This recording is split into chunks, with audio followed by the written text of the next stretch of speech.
now in the order. Roll call, I believe, I haven't heard that they're not coming, but right now, we're missing Lou and Deb. I know Lou is not coming. Lou is not coming, that's right. All right.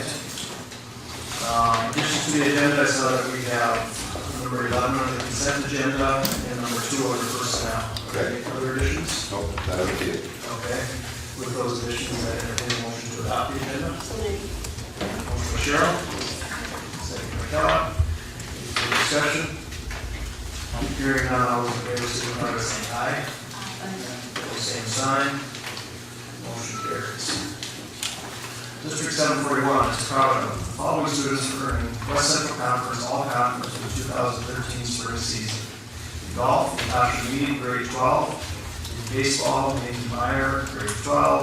Nick Dingman, grade 10. Jordan Bruce, grade 11. Trent Kirkin, grade 10. Matthew Quaid, grade 10. In softball, Megan Schaefer, grade 12. Brooke Works, grade 12. Sam Bell, grade 11. Caleb Schaefer, grade 10. And Alice Anger, grade 10. In track and field, Laura Cap, grade 11. Rachel Rittenhouse, grade 12. Allison Pepping, grade 11. Rebecca Jimenez, grade 9. Madison Christian, grade 8. Thomas Butler, grade 8. Caitlin Morozic, grade 10. Alex Whitcomb, grade 12. And Robert Granville, grade 12. Following students are earning West Central Conference honorable mention for 2013 spring season. In softball, Reese Sang, grade 11, and in baseball, Caitlin Burris, grade 12.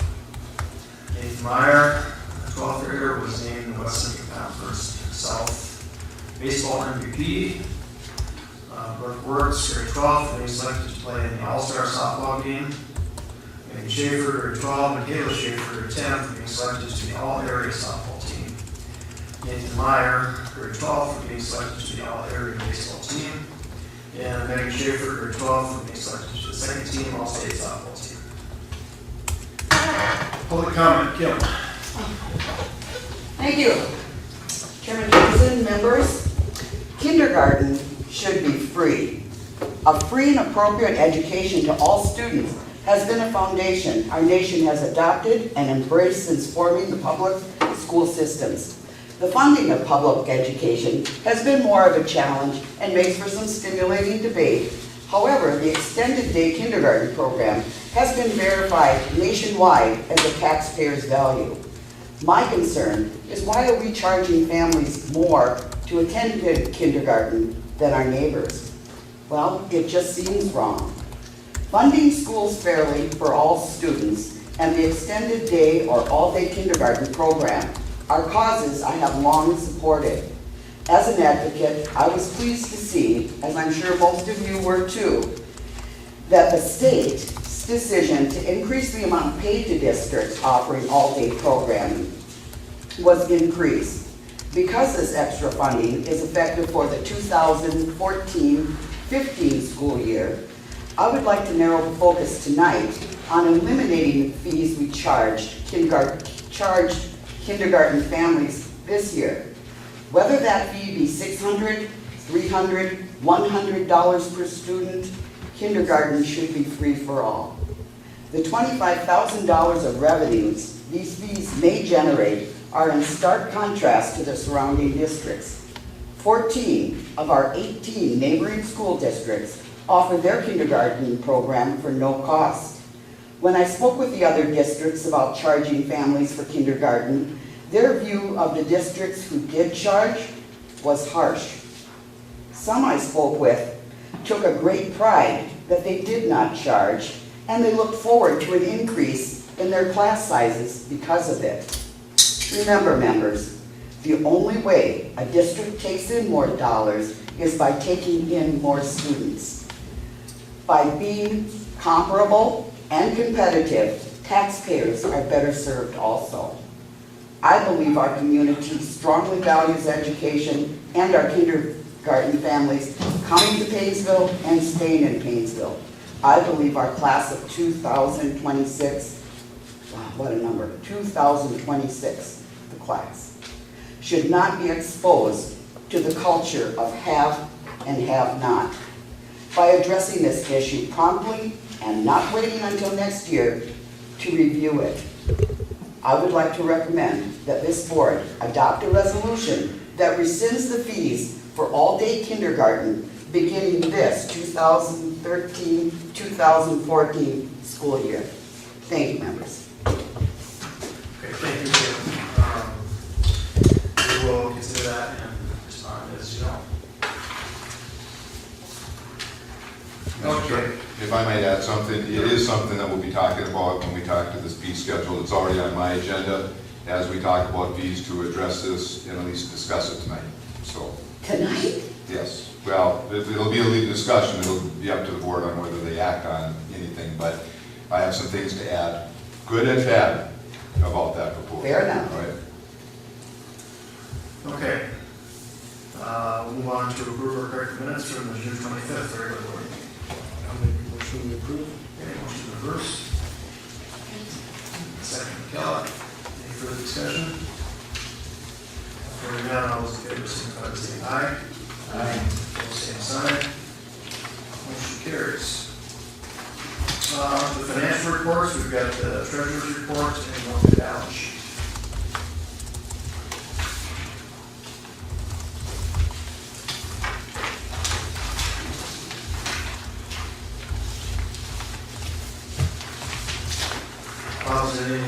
No, I think last meeting I talked a little bit about a couple of ones that were in, highlighted in red, and those, as you see, if you look at it now, have all been taken care of like we had talked about.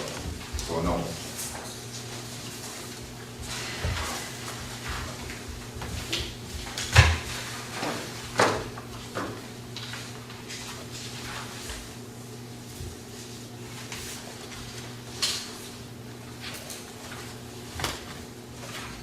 I'll make a motion to approve. Okay, we have a motion by Bruce, Second. second by Mark. Any further discussion? Hearing none, all those in favor, signify by saying aye. Aye. Opposed, same sign. Motion carries.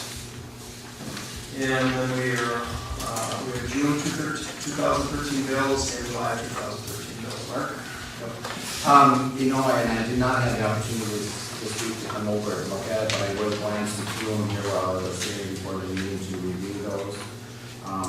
The only couple things that came up was, that Caldwell asphalt, you can see that there's a $17,000 bill or gap bill that was paid for the asphalt in the high school parking lot. So other than that, I didn't find anything else that was really out of the norm that I could see on the printout. So I'd make a recommendation to approve the bills as they were. Okay, we have a motion by Mark. Second. Second by Michelle. Any further discussion? Hearing none, all those in favor, signify by saying aye. Aye. Opposed, same sign. Motion carries. We've got a number of items under the consent agenda. We've got 11, actually, with the agenda, with the addition.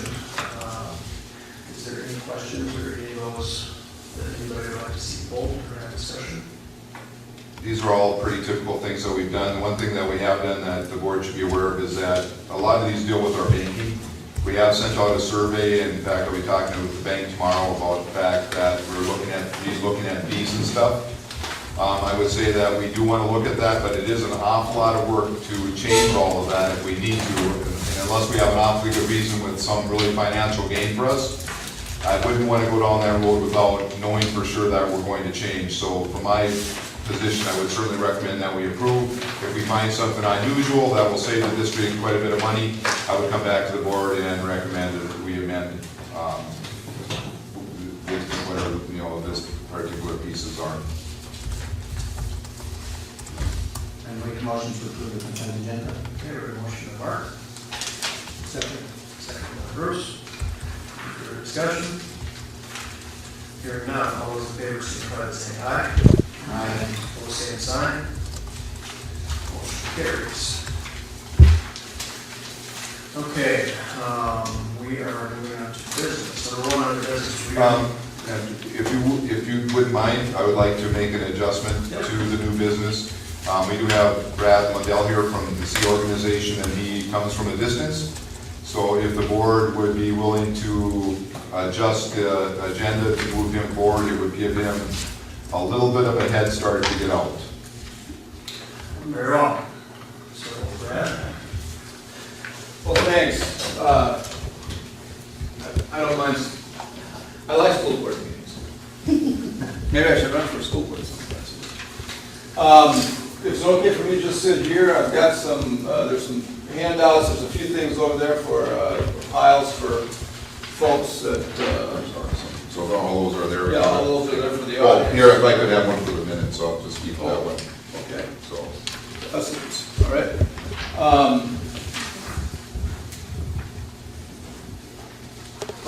It's great to be out here. I was in St. Cloud a little earlier in the day, speaking to a class, and I was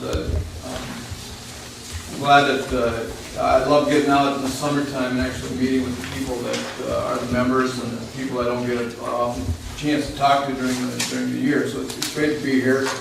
Paynesville's been a member for quite a while, and see well, ever since I've been working with the organization, which dates back over 20 years now. And just, we're a 62-member organization, membership statewide, both metro and non-metro. The thing that binds us together as an organization is generally the property wealth. We have low property wealth. Our membership has low property wealth per pupil. And of course, how that translates into property taxes in our communities are a little bit tougher issue than it is in places where you have a lot more industry and a lot more money in pockets as well. So I think that is property taxes and how that interfaces with the system, something we watch very, very closely. We also are a group of districts for whom the general education formula works better than other formulas. And I think I'll just go through some things that shows where Paynesville sits with both this is from, I have yet to get good data from the department from this year for the 13-14 school year, so this is based on the 12-13, but if you just look at that general education revenue comparison, you'll see that Paynesville is a little bit below the C average in terms of revenue per pupil, and that's because you have a smaller referendum, you have a little higher in terms of compensatory than the average C district, but still below the state average in terms of compensatory and below the state average in pretty much every category that is in the general education formula. The one way that we've tried it, yes? Is that with the new referendum that was put on, or is that? If it was last year's data. This would be last year's data, so the 12-13 school year. So if you're collecting, pay 13 is going to be for fiscal 14, which is 13-14. Okay. So yeah, this is, and I don't know, what did you go up to? The referendum would be at 723 now. Okay, So a difference of 300. right, so you'd be getting closer to the C average then. Okay, but that wouldn't necessarily change the rest of the pieces in here as far as what the state gives us. Right, I just was wondering if Right, this was yeah, no, based this on was- which, Right, this was last year, so Okay. if it was passed last fall, that would be for, the increase would take effect for this the next fiscal year. 13-14 school year. Okay. So, but again, and then if you, Paynesville is, sits well within the range of property for school districts. And what we've tried to do over the years is to help get state aid into those formulas to help local taxpayers get more bang for the buck. We'll talk a little bit more about that. If you look at, in the case of Paynesville, if you go to this sheet, these sheets right here, you will see that Paynesville's property wealth has grown along with the state's. But the problem up until this year, when we finally made some progress this year, you'll see that black bar to the far right in this page that has in each of those little groupings, that's called the equalizing factor. And with that number staying the same for over the last 20 years, the amount of levy went up, and the levy aid ratio became more levy and less aid. And so you can see when Paynesville first had a levy, back, I don't know how far back to go to when you had a levy, but if you did have one in Pay 95, you'd have paid 21% levy, 79% aid. Because those formulas weren't updated, 75% levy and 25% aid for pay 2012. Now, this year we were able to get that formula changed, get it upgraded. And for you, what you'll see now, for your first $300 of levy, of revenue, 56% of that is going to be aid, and 25, then 44% will be levy. But then after, you know, and then the second tier, which is pretty much the same as the current formula, enhanced a little bit up to the rest of your referendum, then it's going to be 25% aid and 75% levy. So your property taxpayers here saw a jump in that aid, at least on the first $300 of your referendum, $300 per pupil, from whether they're getting about 25% aid to now getting 56% aid. So that's going to be a real plus to property taxpayers here. There's other, I'm sure that when truth in taxation comes out or the taxes come out, folks will say, well, I thought all these things happened, that my taxes will go down. Some people think they'll be going down further than they actually will end up going down. And as everyone here knows, there's so many moving parts in the property tax system. Values are creeping back up again now. Other things that are happening really kind of make it difficult to say at this juncture how much relief each homeowner is going to see. But we'll probably, I would guess that you're going to see, at least on the referendum portion of this tax statement, the voter approved part of this tax statement, the levies will go down. Well, you shouldn't actually say that though, because this is the year when they'll be collecting them for the increased money. And so, well, of course, no, that would have been for, that's already for pay 13, so that is already hit for their April, on the, they should see for next year, they should see a little bit of a dip. So, again, it was good news to have. There's so many things that are flying around though, and I think that you know, Tom Melcher from the Department of Education is kind of the numbers whiz down there, and he's going around the state, and I think that there's just still a lot of questions as to how all of this is going to mesh together. In Paynesville, the only thing that really happened this year for the next coming year is that some money went into special ed, and there was about $75 per pupil that went on per pupil unit that went on the formula. This will be the last year of the old pupil weightings. Starting in 14-15, which is 15, they're going to streamline the weightings down to 1.0 for K through 6 and 1.2 for 7 through 12. So that's going to change your pupil unit numbers somewhat. All the formulas are going to be adjusted to make sure that no one loses money initially. But if you're secondary heavy, obviously there's going to be could be a little bit of a hit there going forward, depending on you know, depending on if the formula keeps up you know, with inflation. The legislature, I'd have to say, did a good job this year. They went beyond the base, or actually when you take the base increase was about you know, between $700 and $800 million. That was just for new money for special ed, new pupil count, those types of things. New money for compensatory, just based on the new free and reduced lunch counts. They added another about $475 million to that in terms of aid, and then another $75 million in the equalization aid.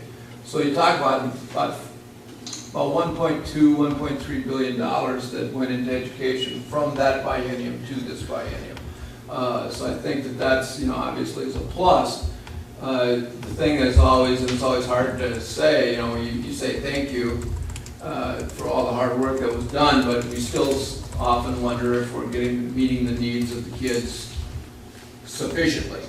And I think that's, everybody's working hard to do with what they can, but everybody would like to do a little bit more. And I think that's true in Paynesville, and it's true in 340 out of 340 school districts. And so I think that one of the things that we're always working for is trying to get the legislature and State Department to look more closely at what should each kid expect to have, and then what should we move forward, and how should we get a funding system in place. And that's going to really, you know, meet that.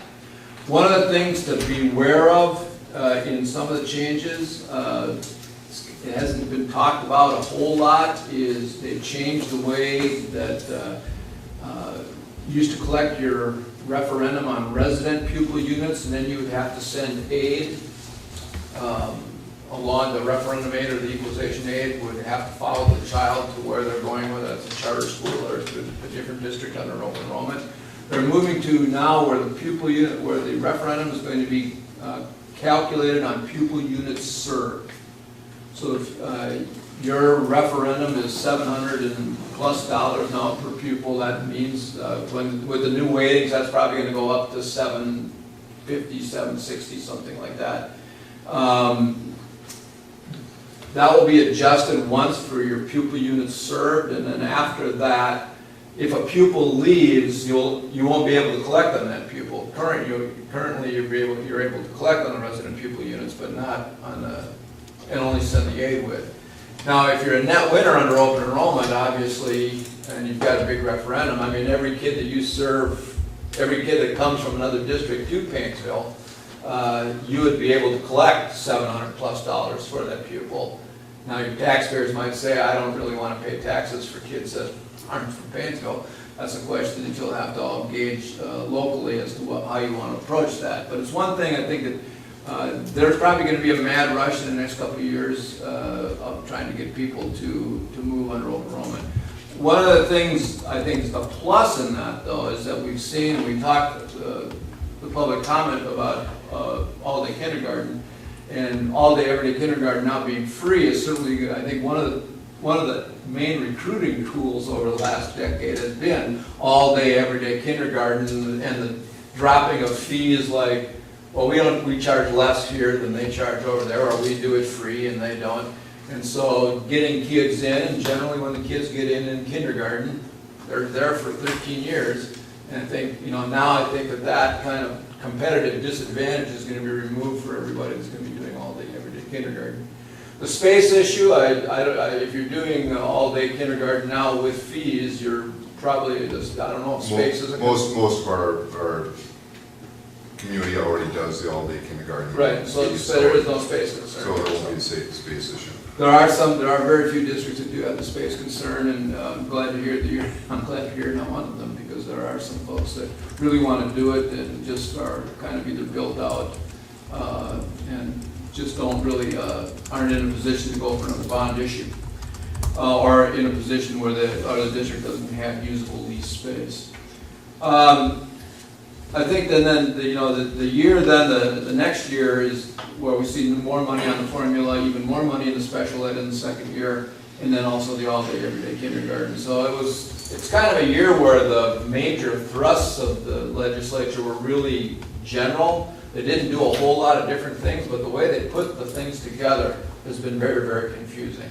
And so that's, I watch this stuff fairly closely, and my, just when I think my eyes are not going to be glazed over anymore, they get glazed over yet again. So I think it's, again, I'll be sitting in a meeting with Tom Melcher tomorrow. I think that the one question now, there's a timeline that went out on whether or not to do that $300 board approved. I think in your case, you shouldn't have to do anything because you'll get the first year equalization. You're good for 10 years.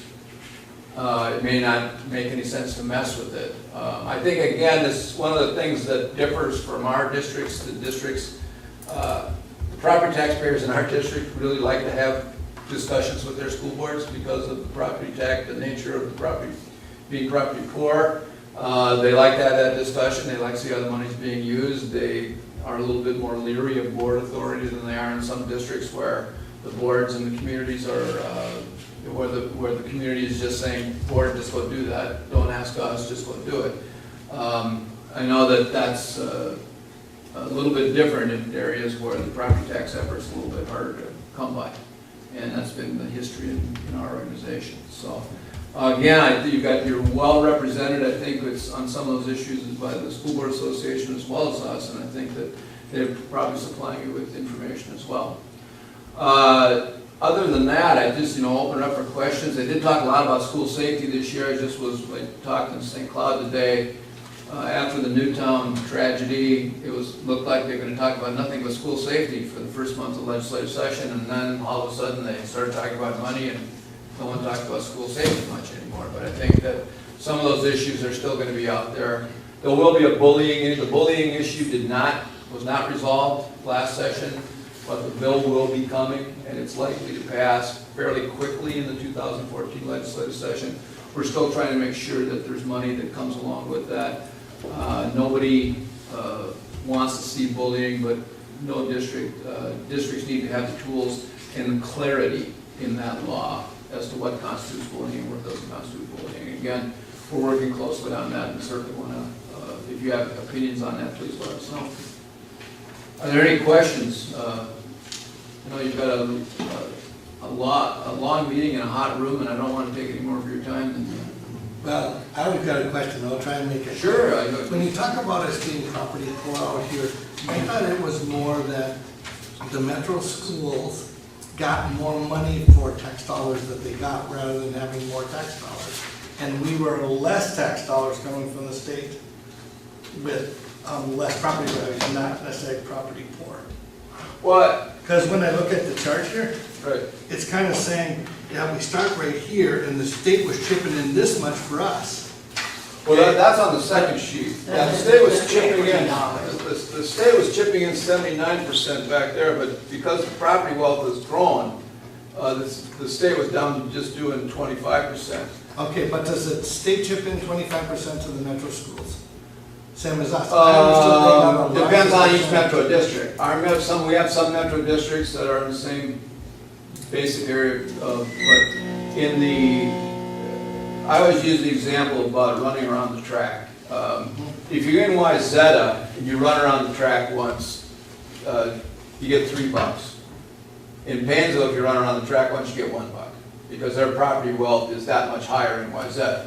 See, that's where the difference comes from. They don't need the state aid because they've got Ridgedale and huge commercial outfits that pay a lot of their taxes.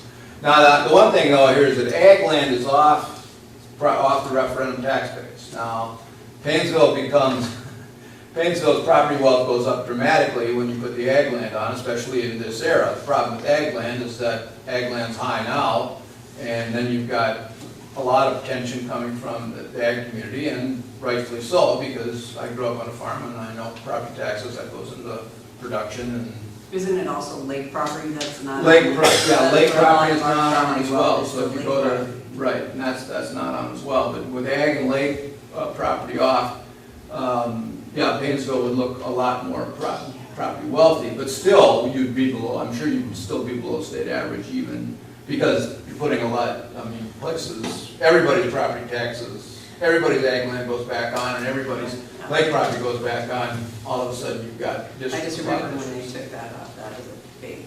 Right, and I mean, property taxes are very tricky, and we just want to make sure that the property tax system is fair for our school districts. That's our primary goal.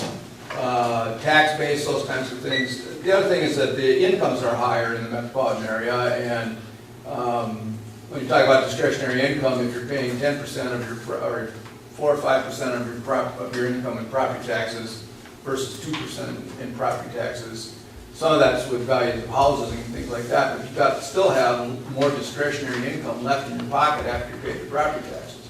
I think that's what the difference here is, that you probably have less discretionary income in Paynesville than you do in some of the higher wealth metropolitan areas. Part of that's income, differences in income as well. So again, there's lots of moving parts here, but in Paynesville, we were glad that we were able to do these things this year, because I think it does kind of, especially having passed this levy now, to be able to say, you're not going to be paying appreciably more than they are in other parts of the state to get the same job done. The Lake Shore, just to clarify, if it's your primary residence, that's on. That's on. So it's just your second residence then? Right, yeah, seasonal rec. And then for ag land, I know that they don't, they're not participating in a border approved levy. Right.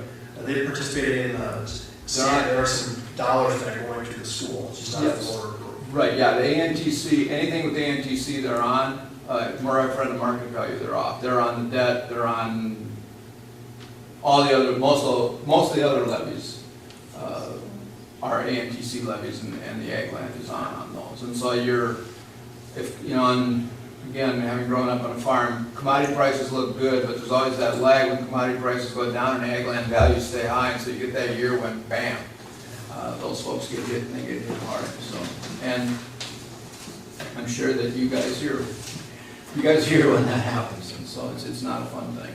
So, but you know, we're going to be starting our.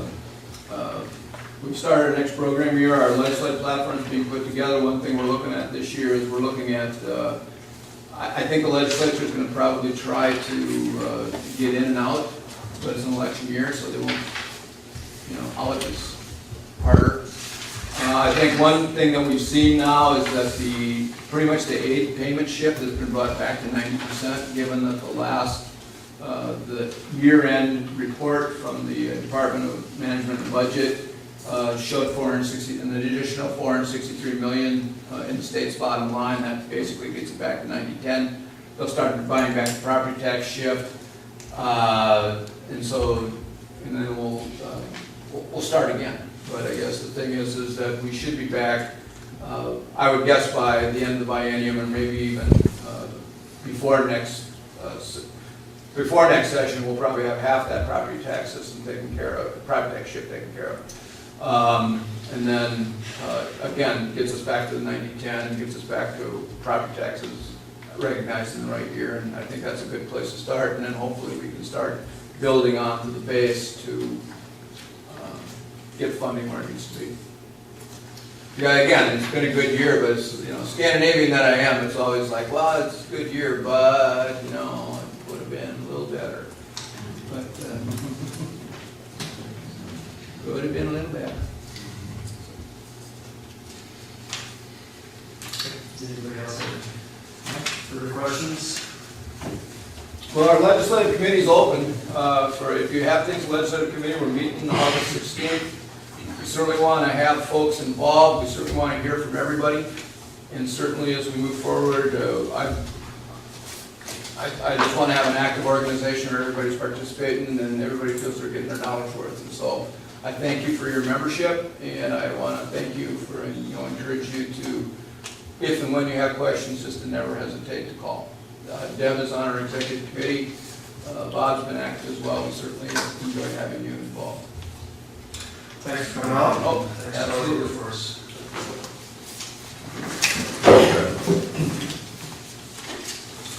Okay, so we're going to go back to number one now, which is to review and consider approval of the fee schedule for the 13-14 school year. Yeah, I would like to just kind of start at the top and work our way down on the fee schedule, if that's right. The admissions to athletic events has remained the same. After talking with Max, we didn't make any changes to that, or the activity passes or the athletic participation fees.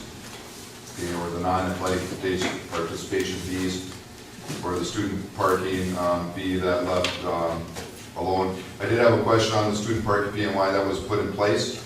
As far as I can dig back, it was really to help support when we have to maintain the parking lots. So as far as I know, that's the reason that we have those fees there. The meal fees, because of state mandates, we do need to raise those, and we did raise them another 10 cents, and we'll need to continue to do that until we get into the $2.49 to $2.59 range. All right, that's where we need to continue to raise it. That's not our mandate, it is the state mandate. When does that have to be raised to that by? Just as long as we keep continuing it's a certain percentage. We have to raise it, I think, 4 point something percent every year in order to get there. In this case, it came to 9 cents, 9 point something cents, so we just raised it a dime because we need to keep moving in that direction. Didn't change the cost of the milk or the entrees, those types of things. It was just used to be, $1.85 for the elementary, $1.95, 5 for the thing. So we just raised it a dime. We also did raise the adult fees. We're not 100% sure that we have to do that. It's an interesting thing. We don't get that information until after we've already started. So I'm assuming once we approve, we'll get that information, to know whether we absolutely have to do that or not. But at least in this case, we believe we may have to, so we also did raise those fees. Any questions on that stuff? Now we get to Kim's point with the extended day kindergarten programs. Those are the fees that were there. Now, we did do some work on this, and I can tell the board that it would cost us about $18,000 if our enrollment stayed the way it is right now to offer kindergarten to all students. But there are a few dilemmas. All right, number one, for every kindergarten student we were to lose, let's say, because right now I predicted we're probably going to be around 66 students, right? We're hoping 68 based on the calling and stuff that we've done, but we still do have some question marks for students on whether they're going to attend. Now, you can argue that if we go free, we may pull those students in. That might be accurate, but I can tell the board that for every student we were to miss, instead of $17,000 or $18,000 that it would cost us, it cost us another $5,000. So let's say we missed 3 students. Now, instead of the $17,000 or $18,000 that it would cost, you have to add $15,000 to that. In fact, it's more, it'd be $5,302, because that's what we get from the state. All right, so there's a dilemma there. If our enrollment stays where it is right now, my recommendation to the board would be, let's just do it. I think we can get it done for 1 year, and then we get state funding the next year. Another dilemma that I have, and I'll talk about it in my report, is that there's a couple other needs that I think we really need to have. You know, we're really hurting on support for technology, and we're looking at a number of things that I think we need to change to be most efficient, to look at Google Mail, Google Docs, a few things, but we can't do that unless we get some additional support. And I'll talk a little bit about that during my end of the report at the end of this meeting. And we also could certainly use some Title I help for our most needy kids. And it doesn't take very long to start adding dollars if you add even those types of things. For a technology type of person, the way that we're looking at doing it costs $20,000 to $25,000. You know, for a half-time Title I, it's still going to cost dollars for that. So when you start adding all those up, it starts eating away the money that we did have. Now, we did have a late retirement, I would say that. That did save us some dollars. So I just don't know where our enrollment's going to go in. If it stays where it's at right now in kindergarten, my recommendation to the board would be, let's do it. Let's get rid of the fees and go for it. If it doesn't, then it just makes everything a lot tighter, and our reserve fund isn't exactly large. What's the number though? If we lose 1, if we lose 2, if we lose, are you saying this? For every student we'd lose $5,302. Per year, and then it goes on. Yeah, it goes on, because it's an additional cost. You keep your teachers, but you don't bring in the income, the revenue from having the student. That's part of the problem, is that you just lose some. Now, in fairness, it is what it is. You know, we think we're going to hit it. I just can't promise the board that. But you would lose that money, Bob, whether it be a kindergartner or a 12th grader. Right, but we lose and I agree, but we'll lose it specifically. Here, we're getting some of those dollars back because we're charging the parents. Okay, now if we take that away, we're not doing that, which is great for the parents. But now it has more of an impact on us, because in the past, it was kind of, although I can't say it was always supported itself, it was pretty close. Some years it probably on, some years you might even have a little more money than if enrollment went up. So you're absolutely right, Kim, but I just don't know. That's my dilemma. If I could look in the future, and the other piece is that we need to send letters out to our kindergarten pieces. So I certainly have an elementary principal who's chomping at the bit to get an answer to this particular question. The most we get back though, if someone is $600. That would be the most per student. Yeah. Right. And we don't always collect every penny. How much do we know? Huh? How much do we collect? We're usually a couple thousand short. So What's the total, 18,000, I think was mentioned? Or- Yeah, well, it'd be 60 times, that amount. Well, yeah, It varies depending. it varies, because again, it's all the free and reduced and stuff, so they reduce it. What was the price difference, or what is the savings from the retiree. and- We saved over 30,000. Now, if I can, You're talking to these parents? we're calling them, but we haven't had a lot of luck getting hold of the ones that we're trying to get a hold I mean, of. I get the feeling that there's some people that are waffling between Paynesville and another district because of this. Well, I'm not getting that feeling. I mean, they may not be in the area. We're such a mobile society now Yeah, that's one of the law. that it's hard to say. They can move for various reasons. We believe, our prediction is that we may be higher than what we think. Okay, now I say that worrisome because again, if we had $1 million in our reserve fund, you wouldn't be having this discussion. I would be saying, do it. Our problem is that we have about 200,000 of unencumbered dollars in there. But still in the same breath, though, I mean, if we were, one of the things that when we went out and we looked at this new referendum, we were looking at things that we could potentially bring back or do something like one fuzzy little things for the extra money, extra thing that If we're there was doing. something we were going to do, it would, I like this. But we can't, I guess my argument would be because we basically got a $30,000 surprise, and yes, we can do whatever, but we can still use, say, $18,000 for That's all day still kindergarten. $20. So we still have extra $12,000 if, those are our next. And again, part of my job is to just to remind the board of a couple things. Number one, we are negotiating with Yep. everybody.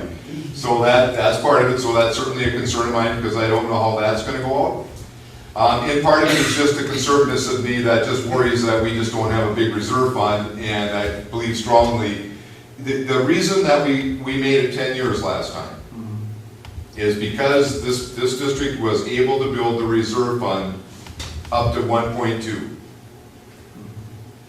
And by the end of the 10 years, we are where we are. But we were able to get the 10 years with the referendum. I'm just very concerned that if we're not very careful, we could be in coming back to the community much sooner than what we thought. That's my only thing. Believe me, I think this is a good thing. Kim and I have talked about this before. It's not that I don't want to have all-day kindergarten, I'm just worrisome. Do I think we could do it for a year? If I didn't know for sure that the state was giving us dollars the next year, you would hear me say, I don't think we should do this. And I would be probably in the same breath, though, I would say the same thing, it's just that we're doing it for 1 year. But if it's after what Kim said about 14 and 18 neighborhood schools don't charge a fee. And she is correct. The only one that's close by us that charges us concerted much, and that's Cold Spring. They charge a lot of money for that, but they also don't have a big operating If we're rate. losing kids because of that, then it makes no sense to charge. Because we're It's- losing Those money. schools that It- have no it's- place for all day kindergarten, that's why they charge high, because they don't have room for a lot of kids. And I'm not saying we shouldn't do it. Again, part of my job is to make sure the board is aware of all the positives and the negatives. It's something I would very much like to do. I think it's a great thing. I think it's a good attractor to the district. And it's an expense, the expense that we would have this year, with the funds coming in next year, it would not be recurring. No, next year we get additional dollars for that. So we have a one-time, it's not like, if No, you that's bring back a correct. title of person. If it wasn't for that, you would probably hear me much more concerned. And I think I would be more concerned too. Yeah. But not since we have, and especially for the light that we have an extra $30,000 that, you know what, And they passed the referendum. Do I think we could do it for a year? The answer to that would be yes. then I would Do say you think it's yes. gonna make a difference? I mean, Well, obviously, it pleases the parents. well, I don't know if it will attract anybody. You know, that's hard to say. You know, it's an easy thing to say that it will attract, and it could, but it could make absolutely no difference whatsoever. You don't know. And you won't know. I think it's a good thing for parents. I think it's a good attractor to be able to say that, particularly when all the surrounding districts don't do that. Dave, I don't know if you want to, Go ahead. Just remember what Mr. C said, if you get a kid for kindergarten, you generally That's keep true. them for 13 years. And all you need to do is keep a kid for 3 years, and you'll more than recoup that. I think in kindergarten, you have the kids learn the other kids, the parents learn the other parents, and all of a sudden you have kind of a camaraderie, if you call it, and I think it's really an important thing. But when I get to the actual cost, you're thinking it's a couple grand less than this 18,000? Well, Because the yeah. real factor is, how much money do we actually collect? Not what we said we were gonna charge. If some of the folks couldn't pay or whatever. We have not pushed that piece. If they come in, we certainly try to So collect. then those people. Really, our that are- difference is yeah. just what we didn't collect, not, Yeah, my And concern, the people that were on the fence, I thought, could I afford it or not? And it might not sound like a lot, but trust me, there's people that is a lot. and our surrounding districts do, in all honesty, not charge. And that does mean something, and it is an attractor, I don't disagree with that. Like I said, do I think we can do it for a year? My answer to that question would be yes, for a year. I just, like I said, you will continually, every meeting, here come out of my mouth, reserve fund. Because if we do not build that back up, you will be going back to the community much sooner than we anticipated. But hopefully this next time that the people will be more appreciative and they have understanding that, you know what, we as a board have been very frugal with the monies and, you know, doing what's best for the kids and stuff like that. So I think, you know, all in all, it's. And you will still hear me at the next meeting talk about my other two needs that we have. Yep, and I know. Okay, But again, we so- still have this extra money that we never thought that we were gonna have now, you know, we have. Well, we could have a retirement. Remember, and then, of course, that is also temporary money. Could I make a motion that we remove G from the fee scale? Okay, motion by Deb to remove. I'll second that. Kindergarten fees in a second. From Cheryl. Just one more point, that 30,000, I mean, to Bob's point too, is that there's other places you can spend that as well. We're choosing to spend it here. On the kids. Right. You're still gonna hear me plead a real good case for the other two things that I'm gonna look for. But, That's okay. We got another $10,000 here we can play with. Maybe you'll get That might half. give you Talk a leg. Grill. So maybe you'll get half if you talk grill. Yeah. Deb, is this motion a part of the approval of the fee schedule, or is this a separate motion? I think she was just gonna. she would have to, I think she would have to. I'd like to remove Before they approve. The motion would be to approve the fee schedule with G reading. Correct. Well, then we should Well, then- do that until we're done. That's what I'm asking, if that's what the motion is. Not yet. So we should get through the rest of it. Yeah. Well, if you want, I just was gonna remove it while it was here, so you can change the letters from there on down. Sure, it's easiest to. I think to approve it with removal of G.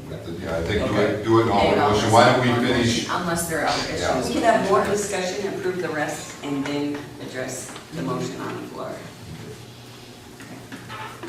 And I do want to say, I mean, this is a perfect example of community input, to come to the community, or to the board and to have a concern. I know it's not just one person's concern, I know that other people have had this concern also. So I think the discussion, and the input from the community is invaluable. Okay. Can I continue moving on? Yep. Okay.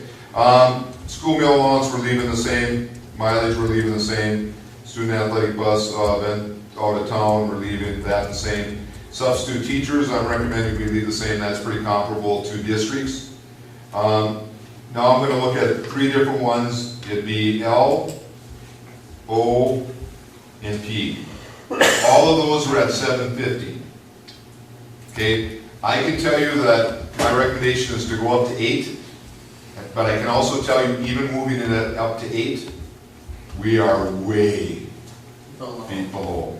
I think the closest one that I found that comes to those types of things was like $8.95. So I think it's something you're gonna continue to hear, that we need to do something with this. I just was unwilling to probably look at everything at one time. We got a lot of negotiations to do, but I do believe that we needed to do something with those three groups. So those three groups went from $750 to 8.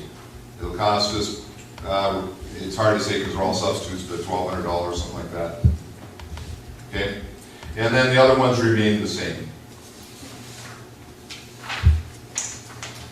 Now I'll make it. Any other questions for me on this before? Okay. So, Linda, you get the motion to approve the fee schedule with With your- G removed. Correct. Yep. Okay? Motion, and I second. And we have a second by Cheryl. Is there any further discussion? Hearing none, all those in favor, signify by saying aye. Aye. Opposed, same sign. Motion carries. Number 2, review and consider approval of our membership with the Minnesota School Board Association for 13-14 year. I can only tell the board that I have found that organization to be invaluable to me. So I would highly recommend that we Motion by continue Bruce. along that route. Second by Deb. Any further discussion? Hearing none, all those in favor, signify by saying aye. Aye. Opposed, same sign. Motion carries. Number 3, review and consider approval of the 13-14 secondary student parent handbook. I'm going to let Tori take the lead on that. Okay, we did just a couple changes this year, kind of following the same pattern with the plan to kind of look at how the overall formatting is as the year goes. But the biggest change would be if you look under the exemplary attendance piece of the unexcused absence, making vacations that if they go with, if they're approved by their parent, that the vacation, even if they go with a family friend, if it's not with their parents, say to the state gymnastics tournament and a parent is taking 3 or 4 kids, that would not be unexcused. At this time, the way the policy reads, that the kids that are not that parent's kids would be unexcused. And so this change in just the definition of the unexcused and the excused would make that difference. And it probably has the biggest effect on the exemplary attendance piece, because exemplary attendance in the past, if they had one unexcused, they automatically didn't qualify for exemplary attendance. That even if they make the 3 days, under the 3 days, they won't make it because they had the one unexcused. So that's the biggest change as far as the process or policies in the book. The other thing was adding the nurses guideline as far as the health, how, when do they send them home when they have this temperature or that, and kind of what that is.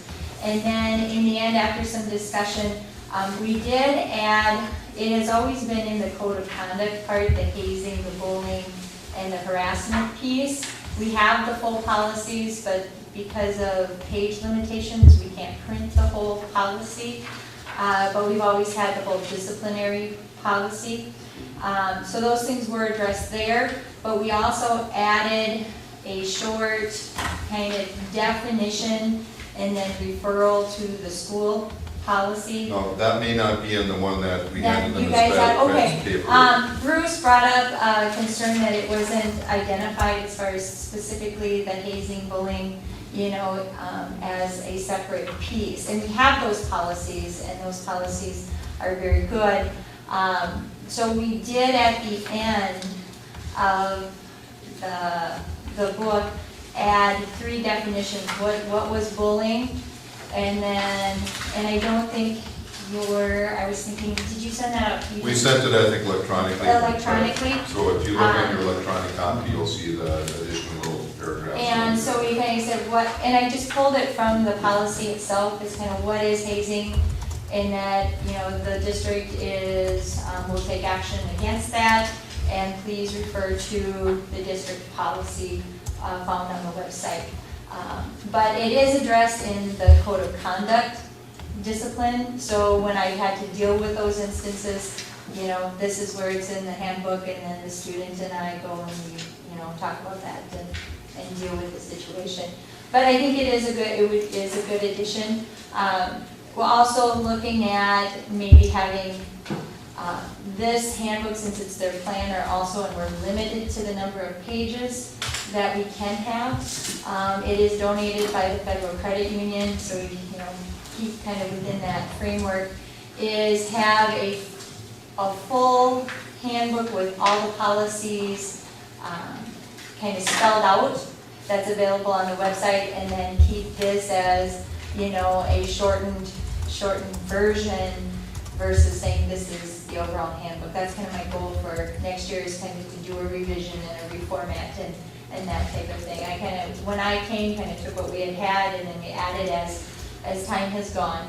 But I think it's time for a group of teachers and myself, and maybe with some input from some parents and students, to look at some things and look at the formatting and do something. A suggestion, if you do that, we give out like, what do they call them, cliff notes? Because that's basically what it would be, is somewhere on the front, not Yeah. on the front, but right inside, the first thing you see is that this is a Like an abbreviated abbreviated version, and the this- full version is available on the website. Yeah, I think that was a great idea, and kind of to move in that direction.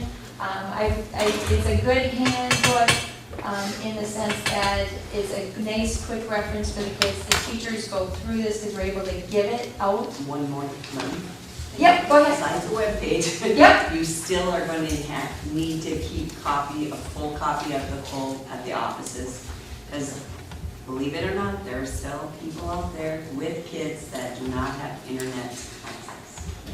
And my thought, even one better than that, because now that we have the advisory rooms, is to have one available in each classroom. Because teachers Yeah. should have them anyway, because when they have their discussions, Excellent. so then it's more in like the library, so it's accessible to the kids, because sometimes they look before they act. Yep. And so, but yeah, that's my goal for this year. So I would ask the board to approve our student handbook so we can go ahead and get those printed and get it out to students. We do go over it during that first week of school. And teachers have very good conversations with students about all of these items, so kids have a chance to discuss and understand what their expectations are, as well as our teachers and et cetera. I'll make a motion to approve. Okay, we have a motion from Bruce, Second. second by Mark. Any further discussion? Hearing none, all those in favor, signify by saying aye. Aye. Opposed, same sign. Motion carries. Number 4, review and consider approval of the 13-14 student parent handbook of athletics and activities. Refer to Max on this one. Okay? Stand, you can see everybody. Not a lot of changes, but in addition, something of policy or practice that has been followed on page 6, the transportation policy. It just reads, I don't know if you guys got a copy, but District 741 will provide transportation to and from each contest for both competitions and scrimmages. Students must ride with the team transportation in order to be eligible for participation in that event. Students who do not ride with the team may still participate if prior permission is secured from the activities coordinator. Students will be required to ride the transportation home from the event unless they are accompanied by their parent or legal guardian. This has really been something that's been practiced or been utilized anyways, but never been in there. One thing to note as far as the students riding to the competition, the reason that we put that they may still participate if they have prior permission, obviously if they have a funeral or a doctor or something that would be excused that they would be out of town and their parents or somebody could bring them there. The last thing that we want is for them to miss the bus and think that they can hop in their vehicle because if something happened, the school would obviously have some liability or could potentially. Policy in place isn't going to stop a lawsuit or anything like that, but at least we would have that knowing so that even if they do drive there, they aren't eligible to participate, which seems kind of strange because they're already there, but I think that that's something that we do have to have in place. Otherwise, we will just have students potentially driving on their own in the winters in Minnesota. Any other way. Otherwise, there isn't a lot of changes. If you notice, I did not change the fees are in here as well. I wasn't sure what was going to happen with the fee schedule, but they're the same. So I don't know if anybody has any questions. It seems like every once in a while or every year something will come up that's either not addressed or needs to be changed. This year there wasn't really a lot, but I did want to get that transportation piece in there. The piece about transportation is very important. I know that it has upsetted parents on occasion because they want to drive or have their student go something. I can tell you that this policy is good for two groups. The school, it helps us with our liability, but it also helps the parents, because they're also open to those same liabilities. So I think it is something that we absolutely need to have. Okay, we have a motion by Bruce. Second by Cheryl. Any further discussion? Hearing none, all those in favor, signify by saying aye. Aye. Opposed, same sign. Motion carries. Number 5, review and consider approval for our membership with CMERDC for the 13-14 school year. And the agenda the addendum, it kind of talks about, again, what resources they have provided us. I think they're valuable. We do need to have this type of organization working with us for the financial piece. They did keep the cost the same as last year. Motion to approve. Motion by Bruce, Second. second by Deb. Any further discussion? Hearing none, all those in favor, signify by saying aye. Aye. Opposed, same sign. Motion carries. Number 6, review and consider approval of resolution for membership in the Minnesota State High School League for the 13-14 school year. This will probably be a motion that will stick with me until I retire, because this is the first motion that I actually said something that I had to pull my foot out of my mouth, because I spoke without 100%. This is the motion where they kind of asked what it means if we didn't belong to it. And I didn't think at that time we might be able to participate, and in return it only means that we can't participate in the postseason play. So I think until I retire, probably past that, this will be one motion that will bring a chuckle to me every time we bring it up. I would highly recommend that we do this. It's necessary for us to participate in postseason play. So moved. Okay, a motion by Cheryl, second by Bruce. Any further discussion? Hearing none, all those in favor, signify by saying aye. Opposed, same sign. Motion carries. Number 7, we've done. Number 8, review and consider. Is this a resolution? It is a resolution. Their resolution doesn't ask for the list of board members like most resolutions do. But I think maybe since it is a resolution, we should just go ahead and do the roll call vote. vote. Thank you. All right, Kellogg? Aye. Mark? Aye. Deb? Aye. Dave? Aye. Bruce? Aye. And Cheryl? Aye. Thank you. We don't want to come back again. No, no, better safe than sorry. Number 8, review and consider approval of our membership with Schools Equity, Schools for Equity in Education, C for the 13-14 school year. Again, this has been a great organization. You've heard from Brad. So moved. Okay, motion by Mark and second by Kel. Any further discussion? Hearing none, all those in favor, signify by saying aye. Aye. Opposed, same sign. Motion carries.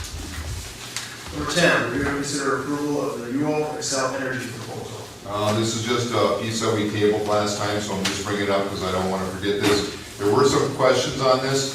Truly, what they will do if they go through things, they will look at things much more closely than, say, JCI did, all right? Because they'll look at all of the equipment, they'll analyze it, they'll tell us if it's working well or not working well, but they will not adjust it fully. In other words, if it's just a turn of a screw or a couple things that are very quickly, they'll adjust it, they will do it at that time. But let's say it's an adjustment that they can make, but it's going to take 3 hours. That is not part of the cost that is there.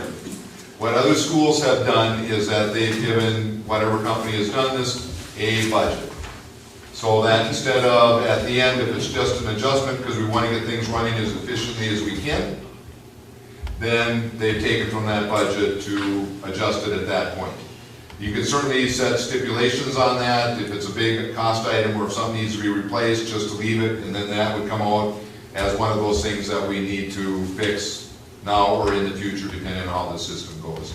I did talk to Hallberg about that. I do have some trust in Hallberg as far as their piece. I do have some names now that I can contact for additional pieces. I know that Hallberg is not interested in quoting. They do this also, but with the cost, because when I asked them about it, of course, I did share the agreement with them. They didn't think that they could compete with those costs, and they thought that they were more than reasonable. I think if the board does decide to go down this road, and we would not have to make this decision today, but if we do decide to go down that route, I think we should at least, in fairness to our community, regardless of whether we believe it's a good deal or not, probably try to get another bid on that, or quotation, I should say. It's really not a bid, it's just a quote on services provided. But, you know, if we're gonna go that route, I'd like to know that the board is really interested in doing that. We already know that it's going to be that approximate cost. We may save 1,000 here, 1,000 there, but I don't think we're gonna save any major dollars. I do truly see a benefit to trying to get our system operating as efficiently as possible. We do get some rebates from Excel to do this. We are able to run it through health and safety dollars, but keep in mind that's not free money. It does go through our health and safety levy, which we levy for every year. So it does come out of that. So I don't want the taxpayers to think it's, you know, there isn't a cost, because there is a cost associated with that. My only issue with that presentation was that if we're getting the system working how it was supposed to, but in that process, if we start updating it with a bunch of new stuff, and all of a sudden we end up, the big lake deal kind of scared me a little bit, $450,000 was their deal and what the expenses are. Well, where do we draw that line? Because if we start spending a bunch of that money, then maybe we need to be considering all the other options. I agree with 100% to put it back where it was, but not be putting in electronic systems and all of that kind of stuff without knowing if our existing system is operating efficiently. Wasn't that? I think we would be able to tell them not to, we would have a limit to what we would have to prepare Yeah. without. I like what We could actually tell them not to do anything, and just give us the thing, and then they come back, and of course, if we decide to get something fixed, now they have to come back to get it fixed, but if you're doing a number of things anyway, I don't know if it would cost a whole lot more than that, but it makes some sense to me that if that's our intent, that we would give them at least a certain budget to say, if you can fix it in a couple minutes without major, or carrying a whole unit out or something like that, we can certainly put stipulations on whatever we're going to do. So how much extra money do you have to spend on it? Well, we did, well, you just spent one of the extra money that I had. We did save a little bit, we did save a little bit out of capital on a couple other things that we didn't need to do, so, but again, my capital reserve is much like my other one. We're sitting around 125,000 to reserve for capital. It didn't cost us quite as much as we thought we would for the tubes that we had to replace. They were able to cut the 3 tubes out and get that fixed without too much cost. That means save. Huh? How much was the difference? I would say that for sure we could save, well, see, I don't know if any other tubes are going to go. I mean, we could have 20 tubes go throughout the whole year. We're hoping that our new piece that we're going to put in that dumps the chemicals in there will help with that, but we don't know that. What one school did that I talked with UHL about was they gave them about $6,000, I think, is what they okayed with the school. And for the most part, they said for that $6,000 they were able to adjust it. Now, having said that, the first piece of equipment that they run into, they could say it's going to take 10 hours. But we can certainly put some stipulations on whatever we decide to do. And like I said, we do have some time here. I think we just need to commit one way or another that we're going to do it. It's certainly better from my perspective that we adjust in the winter. Yeah. So I think we have a little time, so you certainly could table it for one more time. But I would say in August, we need to commit one way or another. And that would probably give me a couple weeks to at least check with a couple companies to see if it's any more reasonable. I don't think we're going to find anything, but I think we should check. Can't you check with it now? Yeah. Just go check, give a second opinion. Yep. Oh, yeah, absolutely. I wouldn't wait 2 weeks. I would start to do that. If the board's desire is to move forward with this, then I will certainly do that. Do we require bidding on this, or? No, this is just a quotation, so we don't have to bid this. And then, I know the recommissioning is covered by health and safety dollars, which is actually new. We can use that for health and safety dollars once every 5 years. Okay, are the fixes covered in health and safety? No. Or the fixes are not? The only thing that is covered in health and safety is the study itself.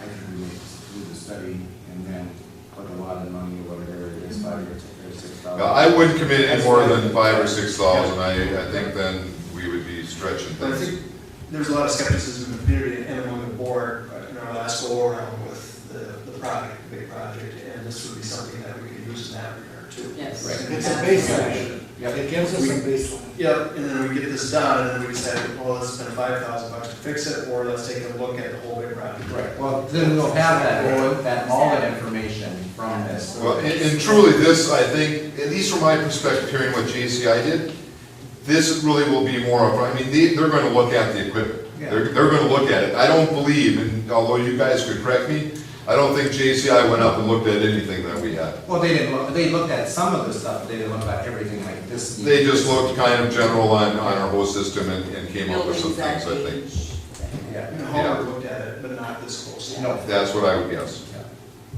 So if something's gonna fail in they say in a couple of years, they'll have taken a pretty good look at it and be able to probably say that, well, if you don't fix it now, that's fine, but, you know, you reach the life expectancy of that piece of equipment. I'll make a motion to go ahead and get that second bidder and then move on with the project. With a stipulation of, what, a second quote, yeah, and with the stipulation of having a reserve of $5,000 to fix anything. And then I would say that, you know, it might be, if they come back to me with something, I may come at a board meeting and say, be aware that this is it, if they do this right now, this is what it will do, but. Well, can we just do the recommissioning and then look at That's what we're it doing. after that? I mean, without the $5,000 now. The only concern that I would have is Well, if they're that organized, yeah. if there's something that they can fix really quickly for an hour or something, they're gonna need Yep. Well, a budget for that. Okay. Mark, again, can I just ask a question about that? You're doing a motion to go with Yule but get a second bid. What if the second bid comes in? Recommissioning. Okay, but what about your second bid? Well, that we still Oh, have just to go for a recommissioning, second. not necessarily with Yule. No, not Correct. necessarily with you. Correct. If I Whichever get another company is the quote, lowest yes. bid, yes. Or I would say the best company, because there could be a company that gets a lower bid, but may not be the Okay. best, and I will certainly have a reason for the board on why I went with somebody if that's the case. Okay, so Mark made the motion, do we have a second? Second, okay, any further discussion? Hearing none, all those in favor, signify by saying aye. Aye. Opposed, same sign. Motion carries. Sorry, can I ask one more clarification? Is the $5,000 in or out? Yeah. In? Okay. I was like scared. In. Everybody understood that to be in, correct? Okay. All right, number 10, review and consider approval of the Paynesville area public schools local literacy plan. You've had a chance to take a look at the literacy plan. It's very similar to the other years. To tell you the truth, things are moving well. You know, I think the plan that we have in place is making progress. We're starting to get our test scores back now. What we don't have is really a comparison of any type of where the state is at. And truly, as much as it drives me absolutely up a wall, we probably won't see that until the state fair when they just love to bring that stuff up. Which is absolutely ridiculous to me, because part of the reason that we've gone to move to computer tests is so that they get the information back to us, so that you would think that we'd be able to start working on things over the summer, rather than start the school year and then go, oh, By the way. this test score is low, we need to do something about it, but we've already started school. If you get me started going on, I've talked to the Commissioner of Education about this piece, because it drives me absolutely crazy. Why they use it as a political tool, when I know very dang well with the computer test scores, we have that information. That's exactly what. Sorry, don't want to get on my, that way. So this is typical, and I think we're progressing. I think the teachers are working hard on it. I think we keep moving in the direction we are. Okay, I have a motion by Bruce. I'll second it. Second by Deb. Any further discussion? Hearing none, all those in favor, signify by saying aye. Aye. Opposed, same sign. Motion carries. Number 11, review and consider approval of resolution amending our current cooperative sponsorship agreement in hockey.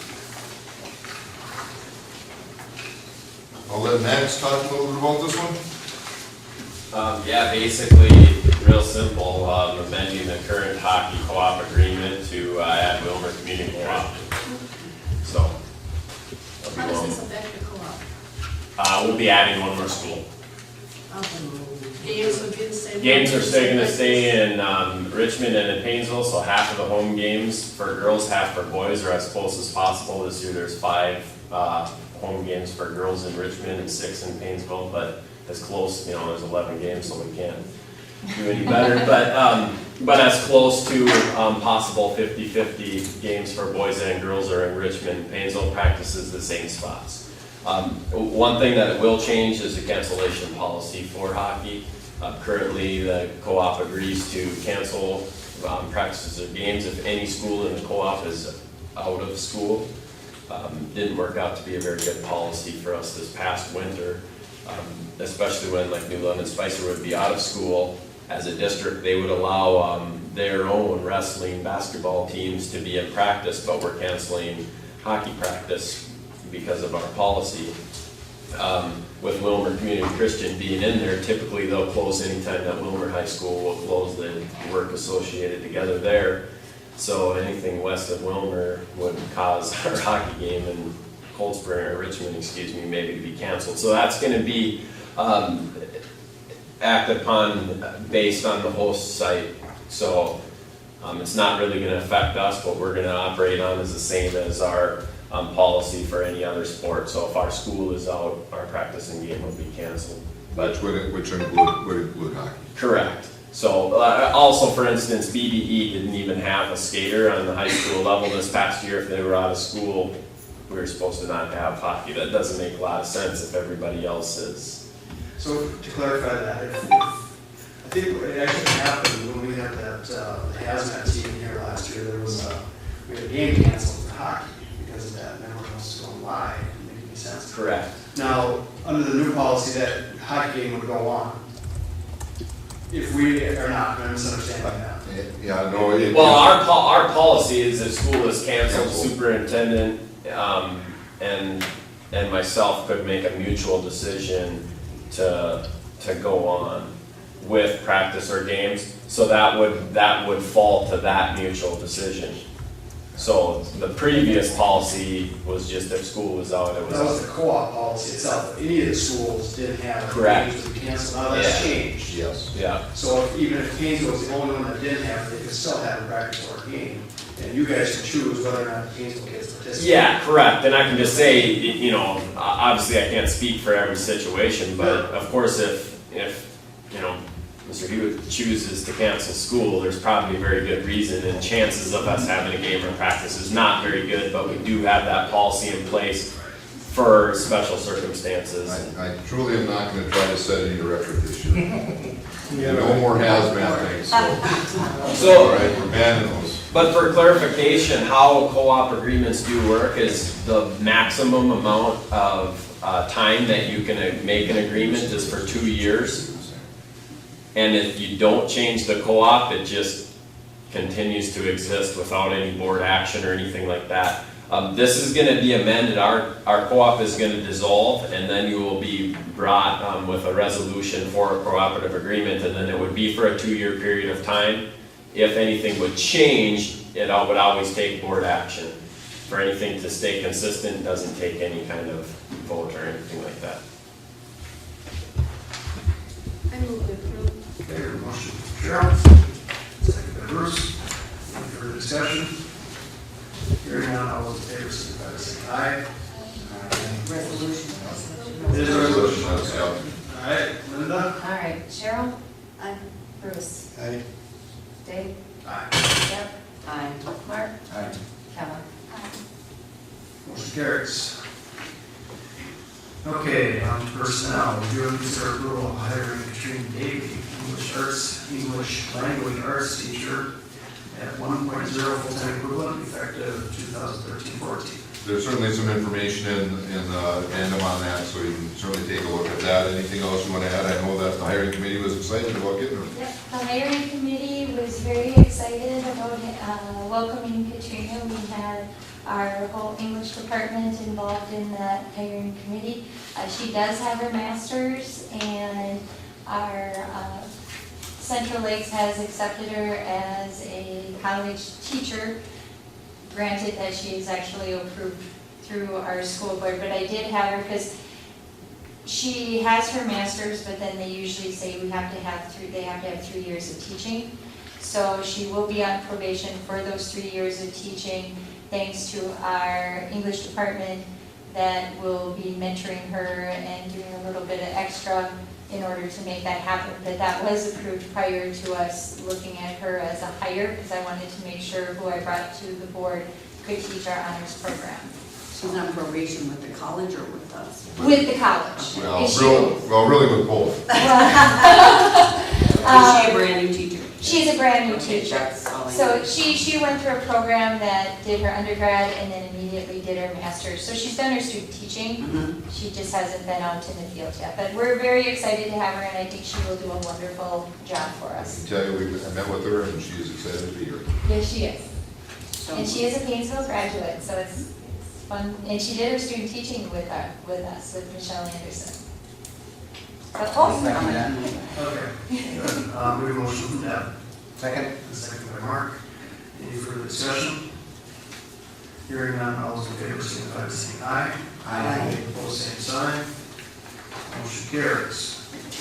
Number 2, review and consider approval of hiring Theron Moulton, band teacher, full-time, effective 13/14. I don't have anything addendum because this was a new one. We were looking that way. We were doing interviews when I was putting this together, but I'll let yeah. Lori tell you a Theron, little bit. yeah, Theron is an exciting individual. I had our home music department in as part of our hiring committee. He's an exciting young man. He did his student teaching at Wayzata and then taught at Eau Claire area schools for a year, so he has 1 year teaching under his belt. He was part of the U of M marching band, jazz assembly, pep band. He was actually a section leader while he was at U of M. A real exciting individual, and I think if we want to see a lot of our programs excel, I think he is the candidate that will help us do that. With that, he is excited to have the high school. He wants to be part of the pep, he wants to have a pep band, he wants to have a jazz band, he wants to look at hopefully developing a marching band. I mean, that is what he relays and really wants to move forward with. So I think he will serve our district well, and he is very excited to know that he is coming up to the board tonight for approval. So moved. Okay, motion by Mark. Second. Second by Cheryl. Any further discussion? Hearing none, all those in favor signify by saying aye. Aye. Opposed, same sign. Motion carries. Okay, on to informational reports. Lori, possible changes to schedule? Yeah, I've brought this up a couple of times, and we're looking at getting ready for the next school year. With the nod from the teachers, and I especially appreciate the nod from Max and our coaching staff, that they are willing to kind of give in that 5 minutes of time after school to make our student advisory time work and give back the 2 minutes to the classroom time. We'd really like a nod from the school board to go ahead and alter the schedule that would put in that 10-minute advisory time and adding 2 minutes to classes. The one thing it does not facilitate is adding back some of that hallway time for the students. But I really don't know that we saw a need for it during the school year. The kids missed it, but I think like anything, as they get used to it, they're going to be okay with it, and they're not going to know that they had it. You know, we can't stand in our locker and talk for a couple minutes before moving to the next class. Yeah, so I would like to move forward with that, with an okay from you, and I do think the student advisory time, Michelle is here, really connecting with kids. We're getting the bulletin read, you know, taking care of some of that business at school. It gives us a chance to do that. I went to a high school where there were 3 floors, and quite often there was not enough time between classes.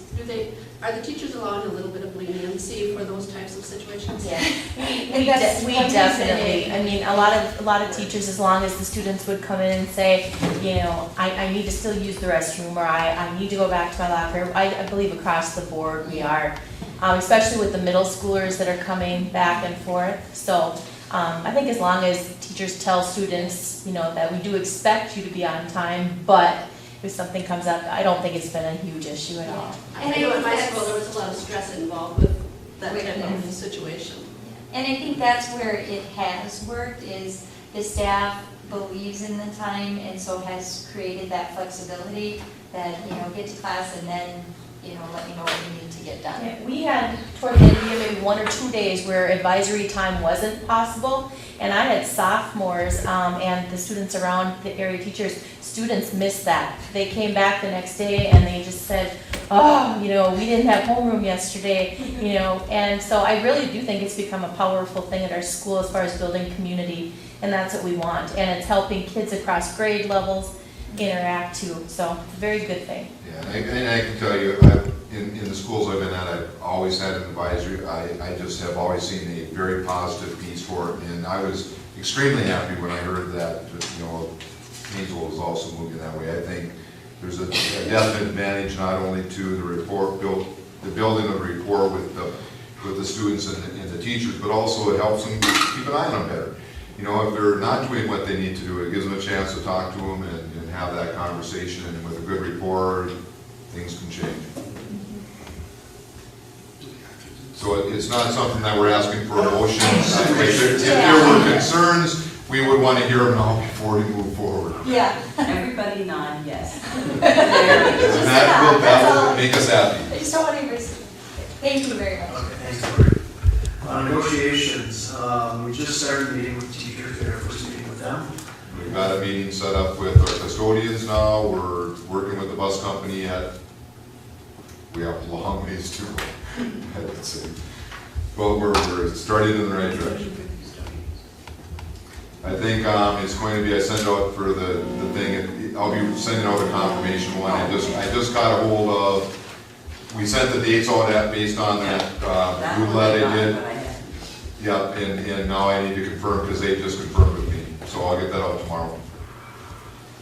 Okay, and then Luke's not here, Bob, were you? Yeah, I was at the meeting. I think we just talked a lot about some of the update scenes. Our budget looks fine. I think things are going the way that we want. There's starting to be some changes for the ALC to expand it a little bit. That's been part of it. So I think we're going in the right direction right now with the WCE. Didn't see any issues whatsoever. Okay, and then Director Edmonds report. Just a couple things. We met with the policy committee today. I think we had some really good discussion. We got a long ways on community input. I think that you will very quickly hear us or see us. We kind of, at least we came to terms with ourselves on what we want to see part of the policy. Now I need to put a couple things together, bring it back to the committee, let them read it, and then we will be bringing it forward to the board. But I just thought we just had some tremendous discussion about it. Anybody else want to add anything on that?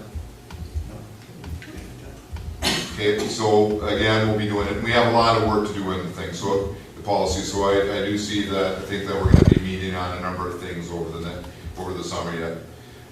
Negotiations we've kind of talked about. Did have a FEMA meeting over the storm shelter. I thought it went real well. I think Cheryl was there. I think Bruce went there just to listen. It was just more informational than anything else. Not a lot of discussion about anything. Just kind of what we need to continue to do. We're certainly going to get it started and going as fast as we can. Having said that, I can tell you that it won't go as fast as we would like. So we're going to just have to be patient with that as it goes out, and we'll do our best to try to get things ready for the baseball season. But I know that that's something we're going to have to talk about if everything doesn't get in place for that. So we'll have to have those discussions as we move on. We're just working real hard to get ready for the next school year. I think that's the bottom line. Continuing to look at the budget, I'm still trying to get grips on certain areas, and I'll continue to do that. We're going to need to continue to tighten our budget as much as we can. I still want to see that reserve fund bigger than it is, both in capital and in the general fund. I've started to talk about technology when I had mentioned my desire that I think we're going to need somebody. We really are going to need to do it. I'm going to bring this forward at the next board meeting, so it's going to be a topic we're going to talk about. I really do believe we need some additional help in that area. If we're going to make some moves, we're either going to have to put some money into servers $12,000, $15,000, $20,000 in the servers, or we move more into the Google area domain. But if we're going to do that, then that means that our teachers are going to have to gain knowledge fairly quickly. I think we can do some things to transition, but we really do need to look at having a person there with feet on the ground that can help teachers and anybody else that runs into any issues. So you're gonna hear me talk about that more at the next meeting. And I'll come with some costs and all the rationales that I'll have that I believe that we need to look that way. Also, Dave would dearly love to have a full title person. He's willing to cut his budget as much as he can in order to throw some money into the pot, so I'm going to come forward with that. I don't think right now we can afford a full-time title person, but I think we ought to look at a half-time title person and see what we can do.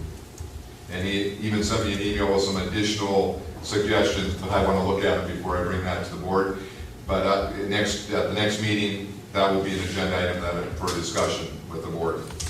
Hockey, Max has already talked about. Also with Lori, she talked about marching band. I have had a discussion with Newland and Spicer, who has had a discussion with Wilmer. They're at least having some interest in a possible maybe combination or co-op for marching band. Now, I have no idea at this point what the cost would be or anything else, but we have a band instructor who's interested in that type of thing, so just be aware that I'm going to continue to get more information for the board to at least have the discussion about that. I don't know what it'd mean, but we are looking down the road, and I certainly think there are some benefits if we have enough kids that are interested for that type of thing. At one time, Paynesville had a very strong marching band. So I think we should have the discussion, and I'm going to move forward with that. Again, we're not going to commit to anything without board approval, but I think we ought to have the facts before we make a decision on anything. That's about it. Okay. Is there anything else coming from the board?